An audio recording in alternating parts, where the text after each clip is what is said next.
So guys, today I will be talking about hip external rotation. This is really a part two of the series I've started and sort of abandoned because of life. And we are working on increasing active range of motion in external rotation. I'm dropping the link to the past video over here. Rotation is present every time you go from standing to seated and back up, sitting cross-legged, getting in and out of the car, deep squats. If you can move your hip all the way to here, great. That means you've got great passive range of motion and good flexibility. Passive range of motion is a prerequisite for creating active movement. And that's really a case of muscles, but primarily the central nervous system. Passive range of motion, it's set by the tissues and specifically connective tissues, the joint capsule, the fascia, the connective tissue that wraps the hip and wraps the muscles and muscle fibers. But fascia is the structural wrap, and its stiffness often limits range of motion more than the muscle fibers themselves. That's your passive ceiling. That's as far as you can physically go, which means either gravity, external help, or the person can move your joint. The active range of motion is what you build on top of this. We're talking about control, we're talking about motor cortex and also execution to periphery, to the muscle, to the neuromuscular junction. It's the nervous system learning to drive into that range, control it, and produce force in that range. And here's the thing, passive range of motion always exceeds active range of motion for everyone. There's always a gap. And that gap, that range, your tissue allows, but your nervous system does not or hasn't learned to own. That's where injuries frequently happen. If you don't have neural practice, you don't work on your nervous system in that passive range, that means that you cannot produce force, you have no ability to defend against incoming force. Active range of motion gives you control of the movement and protection of the joint when life happens. When we trip, when we fall, you step awkwardly, you push into a new activity, and the hip ends up somewhere it's never been trained to be. Usually, uncontrolled position under load is where things go wrong. The muscles that are doing the external rotation, piriformis to obturators to gemelli and quadratus femoris, but there are also bigger muscles on the outside like glute max that contributes to external rotation, posterior fibers of the glute medius and minimus too. These muscles can be working very hard, but if the connective tissue and the capsule are restricting the range, there's a ceiling. How much external rotation do I need? Remember, rotation is the primary movement of the hip. When you have rotation, everything else will come.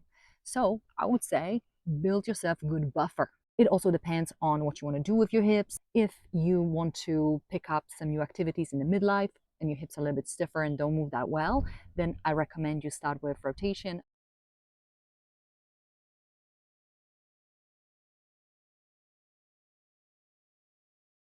External rotation is just one piece of the whole puzzle.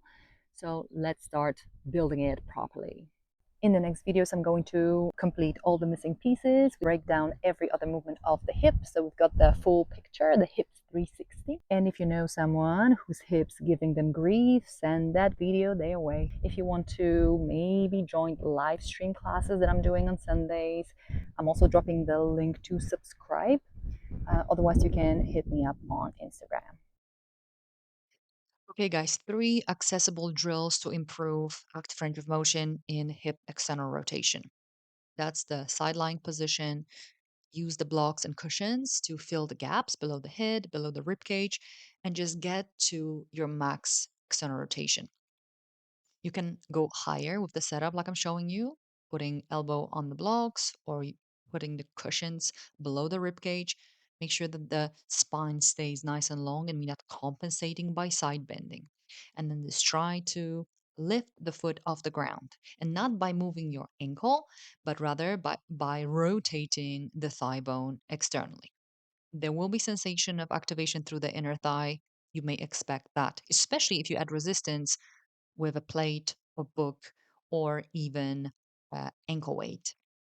That's where the sartorius kicks in, deep external rotators. Don't go too heavy. We want to get as far as we can with the active control. So gradually load the hip. And here I'm going into my end range. So my foot will lift only a little bit because this is the final degrees of my active range of motion. And this is where you would feel it in that posterior capsule and those deep external rotators. If side lying position doesn't feel right in your hip, it's too compressive, you can try this supine version with a resistance band. You will need a heavy dumbbell or something to attach the band to, and you placing the knee over the hip. So hip is flexed. So there will be work in the hip flexors too. And you're trying to drive the inner foot, inner heel towards your face. Also, that requires good stabilization through the core. So we're making sure that we're training nervous system through hip isolation and not moving the lumbar spine. So focus on quality of execution. And a final suggestion, simple 90-90 lift off. So we're trying to elevate the pelvis ever so slightly off the ground. So you can sit up a little bit higher on the cushions and blocks, and you're driving the front leg, the outer ankle into the ground, and gently tucking tailbone under. Ultimately, we want to be able to produce force in this range of motion, in those degrees of external rotation of the hip.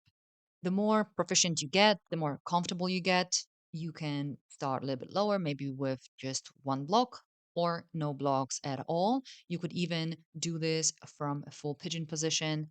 It's not about how high you lift, but just making sure we're feeling this in the right places. So, buttock region and not the knee or the lower back.